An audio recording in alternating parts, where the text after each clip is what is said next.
So hello friends and welcome back लक्ष्य PYQ series. ये लक्ष्य पीवाईक्यू सीरीज़ की तीसरी वीडियो होने वाली है, जिसमें कि हम आज आपका टॉपिक कवर करने वाले हैं केंद्रक व गुणसूत्र। कौन सा टॉपिक है लक्ष्य पीवाईक्यू सीरीज़ का? ये टॉपिक नंबर 3 है, केंद्रक व गुणसूत्र। इंग्लिश में इसे कह सकते हैं न्यूक्लियस एंड क्रोमोसोम्स। हम एक सीरीज़ चला रहे हैं जिसका नाम क्या है, लक्ष्य पीवाईक्यू सीरीज़। इसमें हम क्या कवर कर रहे हैं? पहले हम बायोलॉजी के कवर करेंगे पीवाईक्यू क्वेश्चंस, यानी कि प्रीवियस ईयर्स क्वेश्चन, यानी जो पहले पूछे गए हैं उन क्वेश्चंस को कवर कर रहे हैं। तो उसकी ये तीसरी वीडियो है।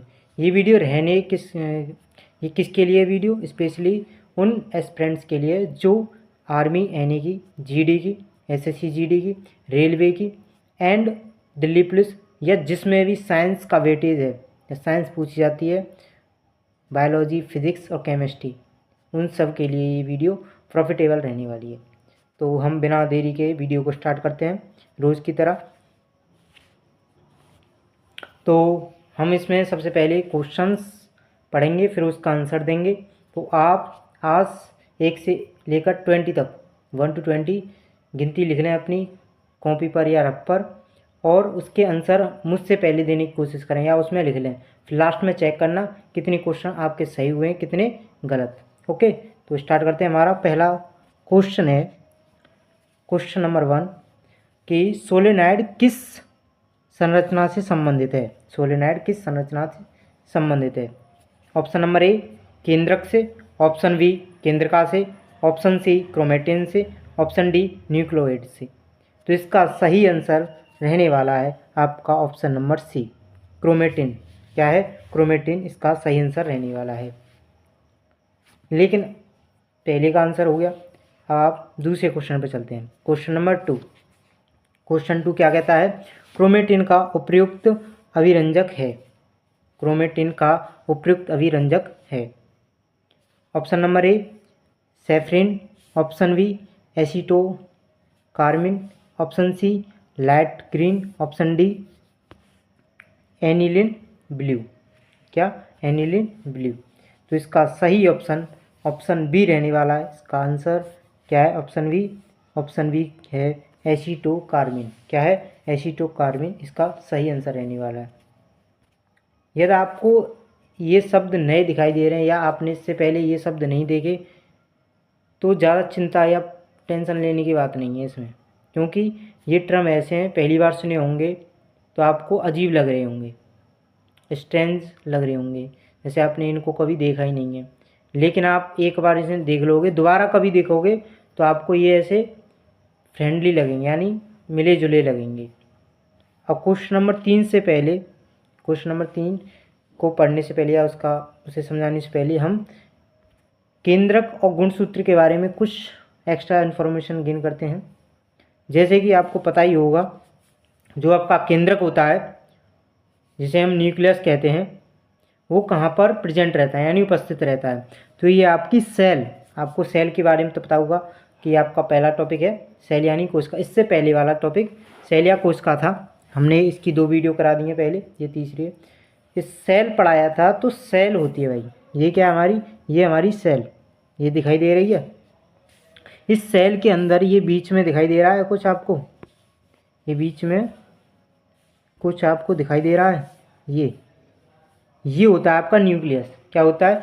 ये कंप्लीटली सेल होती है, और सेल के अंदर ये वाला पोर्शन, ये वाला पोर्शन, ये होता है आपका न्यूक्लियस। इसे हम केंद्रक कहते हैं। क्या कहते हैं? केंद्रक कहते हैं।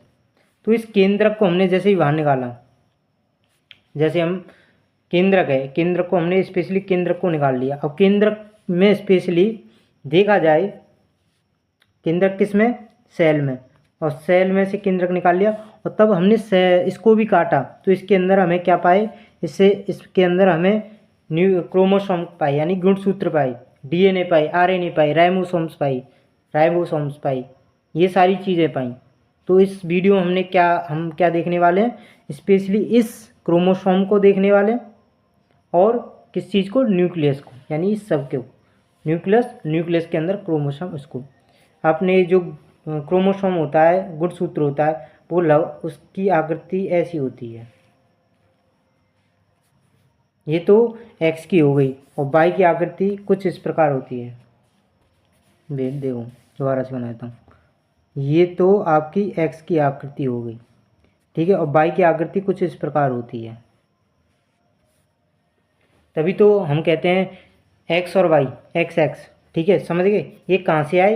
ये आपके न्यूक्लियस के अंदर क्रोमोसोम्स होते हैं। क्रोमोसोम्स की फिगर यानी आकृति कैसी होती है? ऐसी होती है। देख लिया, ये एक्स की है, ये वाई की है, लगभग अप्रॉक्स इतनी होती है, लगभग। तो इसी को देख रहे हैं। तो नेक्स्ट क्वेश्चन है हमारा, इससे आपको हेल्प ही होगी समझने में कि हम पढ़ क्या रहे हैं, ठीक है। तो हमारा क्वेश्चन नंबर 3 है। क्वेश्चन नंबर 3, जीवाणुओं में निम्न में से क्या अनुपस्थित होता है? जीवाणुओं में निम्न में से क्या अनुपस्थित होता है? DNA, stone, option C RNA, option D उपयुक्त सभी।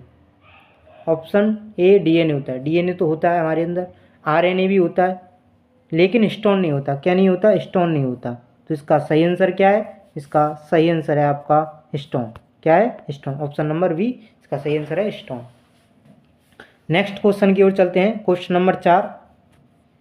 क्वेश्चन नंबर 4 है आपका, संकोच की दशा का उदाहरण है। संकोच की दशा का उदाहरण है। ऑप्शन ए वाउचेरिया शैवाल, ऑप्शन बी रेखित पेशी, ऑप्शन बी रेखित पेशी की कोशिकाएं, ऑप्शन सी एस्केरिस की एपिथीलियल कोशिका में, ऑप्शन डी उपयुक्त सभी।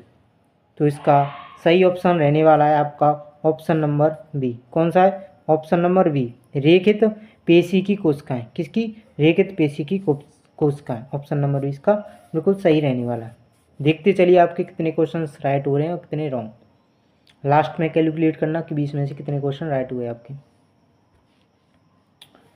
आपका नेक्स्ट क्वेश्चन है क्वेश्चन नंबर 5। क्या है क्वेश्चन नंबर 5? क्या कह रहा है? केंद्रक झिल्ली का उद्गम किस कोश के अवयव से होता है? केंद्रक की जो झिल्ली होती है उसका उद्गम यानी उसका ओरिजिन या कहाँ से वो बनता है, कौन से कोश के अवयव से होता है?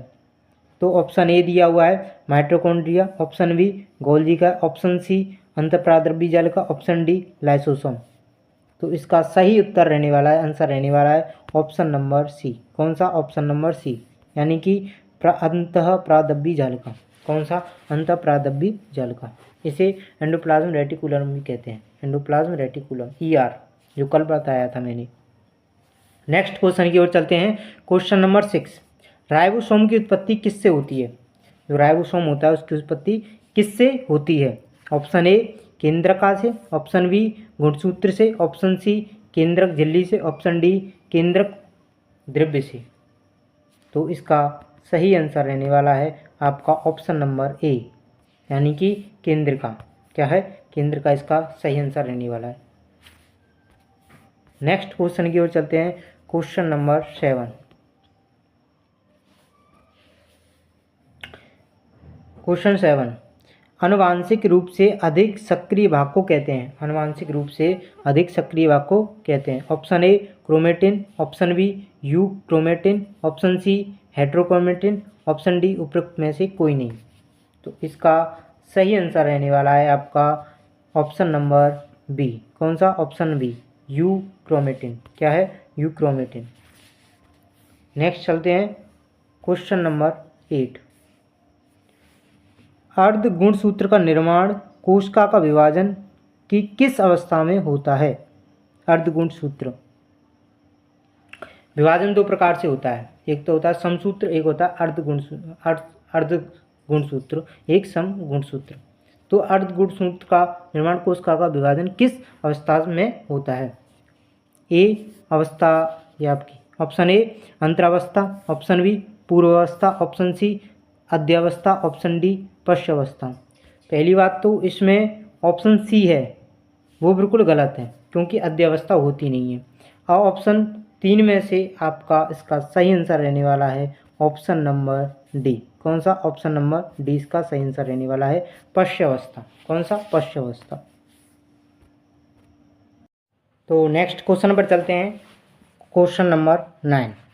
तो क्वेश्चन नंबर 9 में क्या दिया हुआ है कि गेहूं में आधारीय गुणसूत्र संख्या है। गेहूं में आधारीय गुणसूत्र संख्या है। Option A 42, option B 7, option C 21, option D 14। तो इसका सही आंसर रहने वाला है आपका ऑप्शन नंबर बी। यानी कि 7। इससे रिलेटेड एक्स्ट्रा इन्फॉर्मेशन है, ये है आपकी एक्स्ट्रा इन्फॉर्मेशन। एक्स्ट्रा इन्फॉर्मेशन में क्या दिया हुआ है आपका कि जो मेढक मनुष्य होता है उसमें कितने गुणसूत्र होते हैं, उसमें होते हैं 46, मेढक में होते हैं 24, फल मक्खी में होते हैं 8 और खरा में होते हैं 44। और सबसे अधिक गुणसूत्र सर्वाधिक होते हैं किसमें, 16 होते हैं, ये रेडिया लेरियन में होते हैं, रेडिया लेरियन में होते हैं। और सबसे कम राउंड वॉर्म में होते हैं, कितने, 2 होते हैं मात्र, कितने होते हैं, 2 होते हैं। ठीक है, ये भी याद रखना है आपको। नेक्स्ट चलते हैं आपका क्वेश्चन नंबर 10 पर।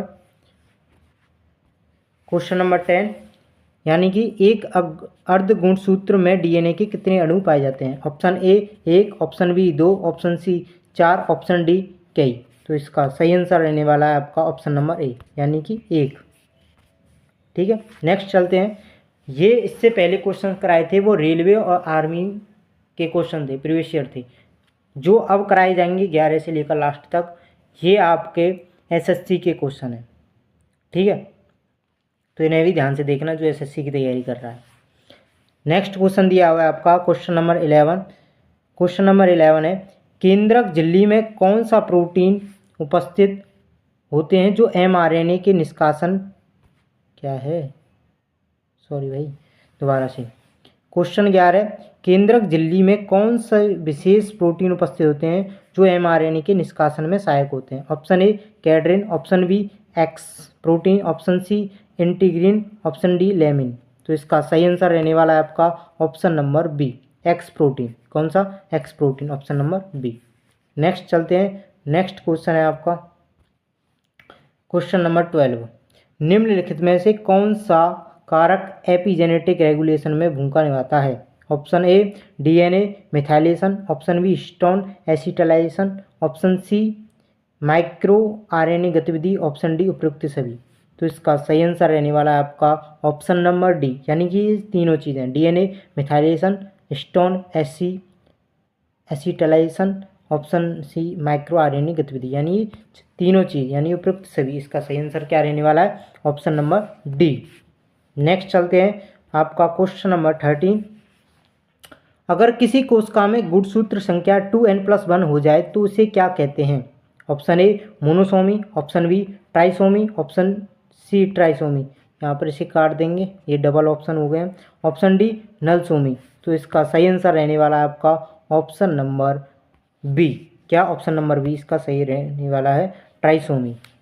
नेक्स्ट चलते हैं, नेक्स्ट क्वेश्चन है आपका क्वेश्चन नंबर 14, टेलोमेरेस एंजाइम की भूमिका क्या है। ऑप्शन ए एमआरएनए संश्लेषण में सहायता करना, ऑप्शन बी डीएनए प्रतिकृति में सिरों को संरक्षित करना, ऑप्शन सी ट्रांसलेशन को नियंत्रित करना, ऑप्शन डी आरएनए स्प्लिसिंग में मदद करना। तो इसका सही आंसर रहने वाला है आपका ऑप्शन नंबर बी, डीएनए प्रतिकृति में सिरों को संरक्षित करना। ऑप्शन नंबर बी इसका बिल्कुल सही आंसर है। नेक्स्ट चलते हैं क्वेश्चन नंबर 15,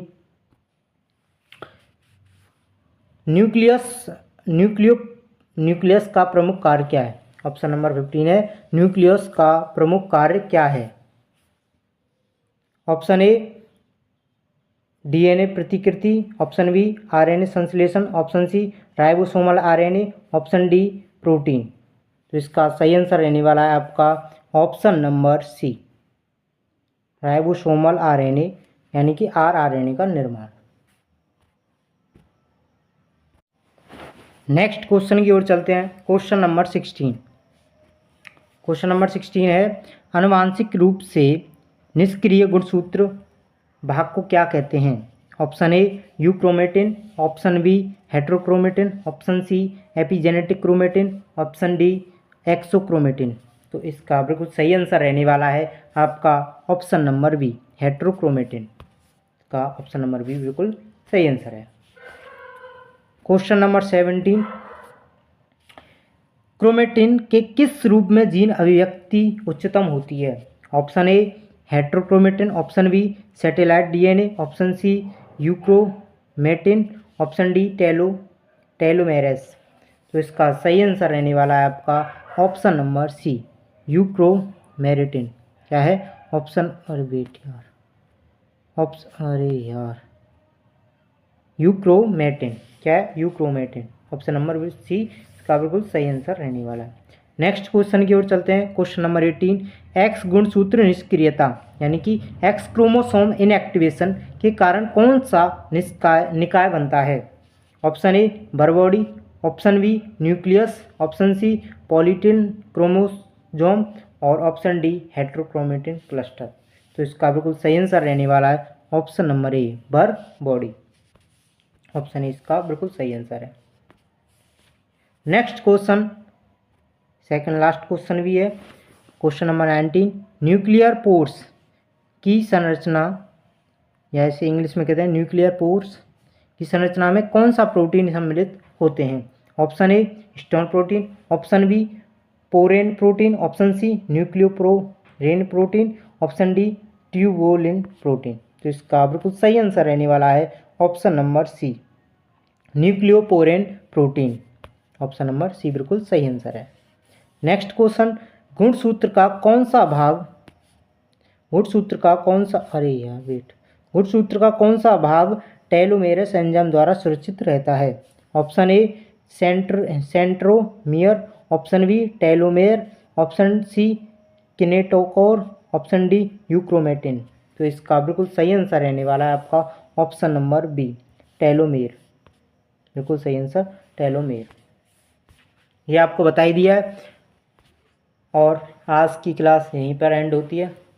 एंड इससे भी जो भी रिलेटेड कंटेंट है, जो मैं अब जो पीपीटी है PDF है, इसकी जितने भी क्वेश्चन हैं इनका रिवीजन करने के लिए आप डिस्क्रिप्शन में दी गई लिंक है टेलीग्राम पे, वहाँ पर आपको सारी PDF मिल जाएंगी। PDF के फॉर्म में सारे क्वेश्चन मिल जाएंगे बिल्कुल। ये जो PPT है उसी के फॉर्म में, वहाँ पर आप जाकर रिवीजन कर सकते हैं। ठीक है, तो आगे भी ऐसे ही क्वेश्चन आते रहेंगे प्रीवियस ईयर, जिससे कि आपको प्रॉफिट हो और आप क्लास से ऐसे ही जुड़े रहिए। तो आज के लिए बस इतना ही, फिर मिलते हैं नेक्स्ट क्लास में। Thank you and take care all of you.